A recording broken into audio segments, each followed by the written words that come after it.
એક સરસ સંદેશ આ વાતમાં મળે છે કે ફૂલોને બે હાથથી જેટલા મસળો એટલી સખત મસ્ત મોજીલી સુગંધ તમને આપશે અને તમને સુંવાળાપણાનો આનંદ પણ આપશે.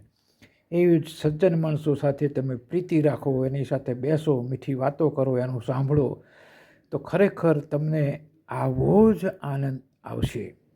અને દુષ્ટ માણસ, કટુ વચન બોલનારા, એની સાથે તમે બેસશો તો તમને કાંટા મસળતા હોય અને જેટલું પીડા દર્દ તમારી હથેળીમાં થાય એવું જ સખત દર્દ એની વાણીમાંથી તમારામાં ટપકતું આવશે અને તમને બેચેની આપશે.